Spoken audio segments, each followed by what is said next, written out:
ओम शांति। 22 फरवरी 2022। आज की साकार मुरली। शिव बाबा कहती, मीठे बच्चे, तुम सबको सच्ची गीता सुनाकर सुख देने वाले सच्चे सच्चे व्यास हो। तुम्हें अच्छी तरह पढ़कर सबको पढ़ाना है, सुख देना है। प्रश्न, सबसे ऊंची मंजिल कौन सी है जिस पर पहुंचने का तुम पुरुषार्थ करते हो? उत्तर, अपने को अशरीरी समझना, इस देह अभिमान पर जीत पाना, यही ऊंची मंजिल है। क्योंकि सबसे बड़ा दुश्मन है देह अभिमान। ऐसा पुरुषार्थ करना है जो अंत में बाप के सिवाय कोई याद न आए। शरीर छोड़ बाप के पास जाना है, ये शरीर भी याद न रहे, यही मेहनत करनी है। आज का गीत इस पाप की दुनिया से ले चल कहीं दूर। ओम शांति। बाबा कहते, जीव आत्माएं या बच्चे समझते हैं दिल में कि अभी हमको बाबा कहाँ ले चलते हैं। बरोबर जहाँ से हम आए हैं वहाँ ही ले चलेंगे। फिर हमको पुण्य आत्माओं की सृष्टि जीव आत्माओं की दुनिया में भेज देंगे। श्रेष्ठ और भ्रष्ट अक्षर निकले हैं, जरूर जीव आत्माओं को ही कहेंगे। सुख व दुख जब शरीर में है तब ही भोगा जाता है। बच्चे जानते हैं कि अब बाबा आया है। बाबा का नाम हमेशा शिव है। हमारा नाम शालिग्राम है। शिव के मंदिर में शालिग्रामों की भी पूजा होती है। बाबा ने समझाया था, एक है रुद्र ज्ञान यज्ञ, दूसरा है रुद्र यज्ञ। उसमें खास बनारस के ब्राह्मणों पंडितों को बुलाते हैं। रुद्र यज्ञ की पूजा के लिए बनारस में ही शिव के रहने के अनेक मंदिर हैं। शिव काशी कहते हैं। असल नाम काशी था, फिर अंग्रेजों ने बनारस नाम रखा। वाराणसी नाम अभी रखा है। भक्ति मार्ग में आत्मा परमात्मा का ज्ञान तो है नहीं। पूजा दोनों की अलग अलग करते हैं। एक बड़ा शिवलिंग बनाते हैं, बाकी छोटे छोटे शालिग्राम अनेक बनाते हैं। तुम जानते हो, हम आत्माओं का नाम है शालिग्राम और हमारे बाबा का नाम है शिव। शालिग्राम सब एक साइज के बनाते हैं, तो बरोबर बाप और बेटे का संबंध है। आत्मा याद करती रहती है, हे परमपिता परमात्मा, हम परमात्मा नहीं हैं। परमात्मा हमारा बाबा है। ये समझाने की मत तुमको दी गई है। दिन प्रतिदिन तुमको श्रीमत मिलती रहती है कि कोई को भी पहले बाप का परिचय दे, वर्षा दिलाना है। पहले तुमको सिद्ध करके समझाना है कि वह निराकार बाप है, ये प्रजापिता ब्रह्म साकार है। वर्षा निराकार से मिलता है। अब बाप समझाते हैं, मेरा एक ही शिव नाम है, दूसरा कोई मेरा नाम नहीं। सभी आत्माओं के शरीर के नाम अनेक है, मेरा कोई शरीर है नहीं। मैं सुप्रीम सोल हूँ। बाबा पूछते हैं, बच्चे तुम्हारा सबसे बड़ा दुश्मन कौन है? जो सियाने होंगे वो कहेंगे, देह अभिमान सबसे बड़ा दुश्मन है, जिससे ही काम की उत्पत्ति होती है। देह अभिमान को जीतने में बड़ी मुश्किलात होती है। देही अभिमानी बनने में ही मेहनत है। जन्म जन्मांतर तुम देह के संबंध में चले हो।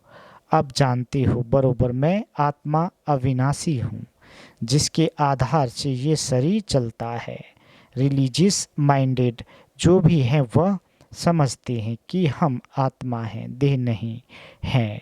आत्मा का नाम एक ही रहता है, देह के नाम बदलते हैं। आत्मा एक शरीर छोड़ दूसरा लेती है। हमको बाप कहते हैं तुमको चलना है पुण्य आत्माओं की दुनिया में। ये है पाप आत्माओं की दुनिया। भ्रष्टाचारी रावण बनाते हैं। 10 शीश वाला कोई मनुष्य नहीं होता, परंतु इस बात को कोई नहीं जानते। सभी रामलीला आदि में पाठ लेते रहते हैं। सब एक मत ही नहीं है। कोई कोई इन सब बातों को कल्पना समझते हैं, परंतु ये नहीं जानते कि रावण भ्रष्टाचारी को कहा जाता है। पराई स्त्री को चुराना ये भ्रष्टाचार है ना। इस समय सब भ्रष्टाचारी है, क्योंकि विकार में जाते हैं। जो विकार में न जाएं उनको निर्विकारी कहा जाता है। वह है राम राज्य, यह है रावण राज्य। भारत में ही राम राज्य था। भारत सबसे प्राचीन था। पहले नंबर में सृष्टि पर सूर्यवंशी देवी देवताओं का झंडा बुलंद था। उस समय चंद्रवंशी भी नहीं थे। अभी तुम बच्चों का ये सूर्यवंशी झंडा है। तुमको मंजिल का पता लगा है, फिर भूल जाते हो। स्कूल में बच्चा कभी एम ऑब्जेक्ट को भूल नहीं सकता। स्टूडेंट टीचर को व पढ़ाई को कभी भूल नहीं सकते। यहाँ फिर भूल जाते हैं। कितनी बड़ी पढ़ाई है 21 जन्मों के लिए। राज्य भाग पाते हो। ऐसे स्कूल में कितना अच्छा और रोजाना पढ़ना चाहिए। इस कल्प अगर नापास हुए तो कल्प नापास होते ही रहेंगे। फिर कभी भी पास नहीं होना है तो कितना पुरुषार्थ करना चाहिए। श्रीमत पर चलना चाहिए। श्रीमत कहती है अच्छी रीति धारणा करो और कराओ। अगर ईश्वरीय डायरेक्शन पर नहीं चलेंगे तो ऊंच पद भी नहीं पाएंगे। अपनी दिल से पूछो, हम श्रीमत पर चल रहे हैं। अपने को मियाँ मिट्ठू नहीं समझना है। अब अपने से पूछो तो जैसे ये ब्रह्मा सरस्वती श्रीमत पर चलते, हम ऐसे चल रहे हैं पढ़कर और पढ़ाते हैं, क्योंकि तुम सच्ची सच्ची गीता सुनाने वाले व्यास हो। वह व्यास नहीं जिसने गीता लिखी है। तुम इस समय सुखदेव के बच्चे, सुख देने वाले व्यास हो। सुखदेव शिव बाबा गीता का भगवान है। तुम उनके बच्चे व्यास हो, कथा सुनाने वाले। बाबा कहते ये स्कूल है। स्कूल में बच्चे की पढ़ाई से नंबर का मालूम पड़ जाता है। वह है प्रत्यक्ष, यह है गुप्त।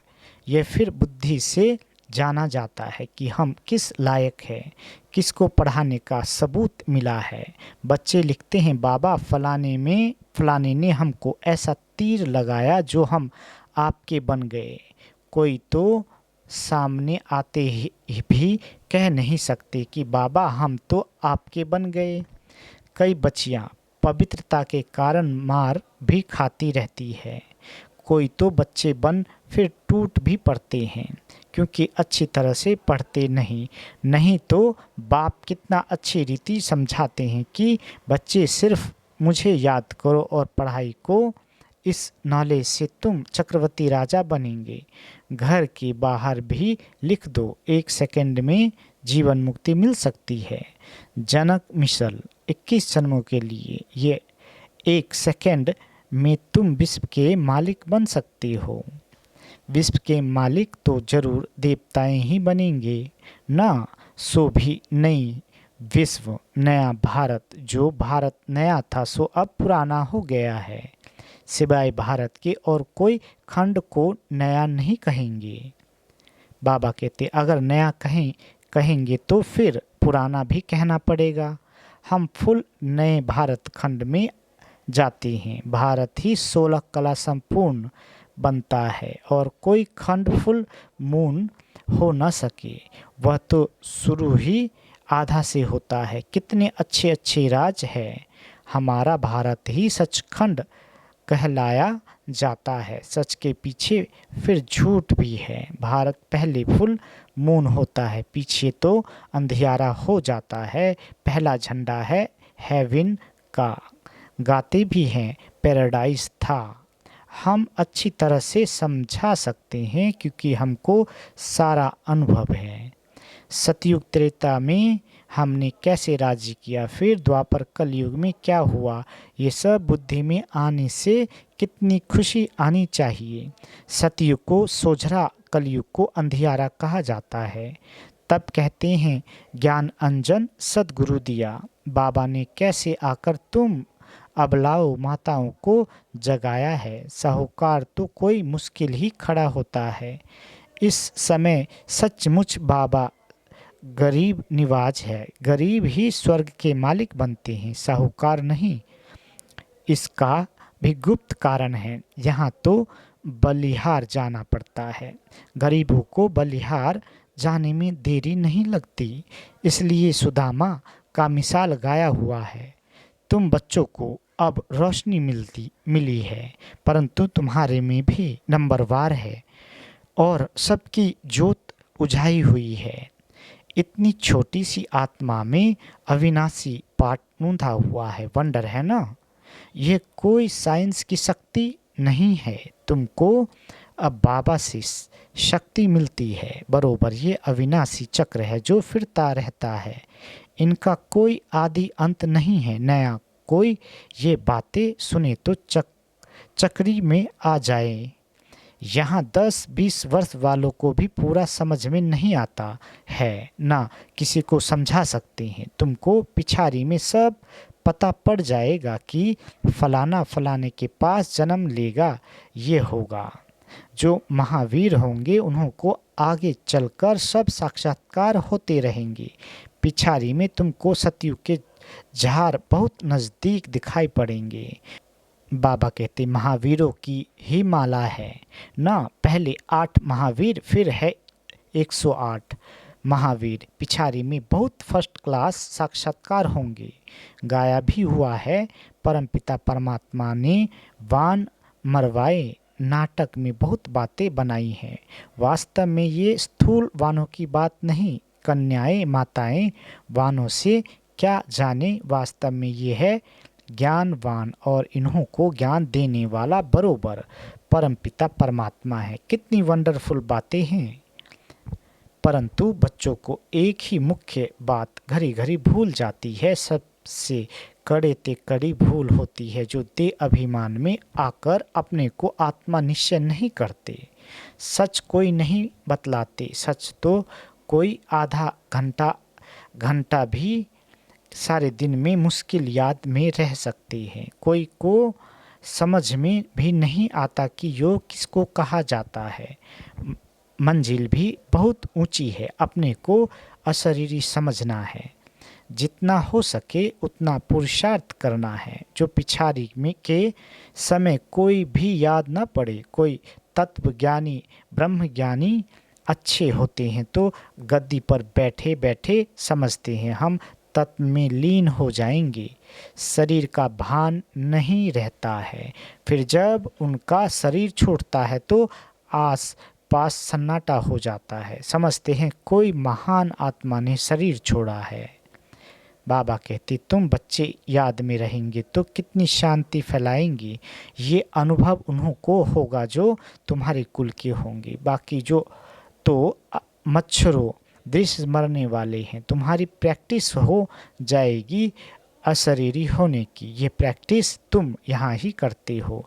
बाबा कहते वहाँ सतयुग में तो आत्मा एक शरीर छोड़ दूसरा लेती है। यहाँ तो तुम जानते हो ये शरीर छोड़ बाबा के पास जाना है। परंतु पिछाड़ी में कोई याद ना आए, शरीर ही याद ना रहे तो बाकी क्या रहा।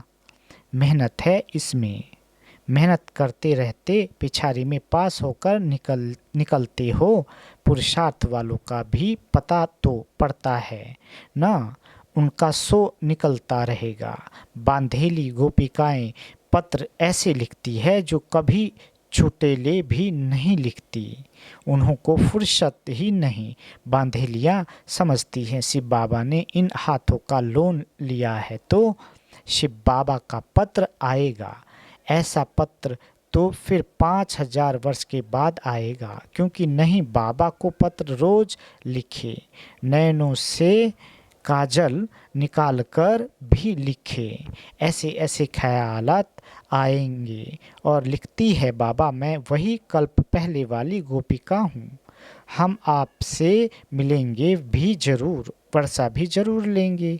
योग बल है तो अपने को बंधन से छुड़ाती रहती है, फिर मोह भी किसमें न रहे। चतुराई से समझाना है, अपने को बचाना है, तोड़ निभाने के लिए बड़ी कोशिश करनी है।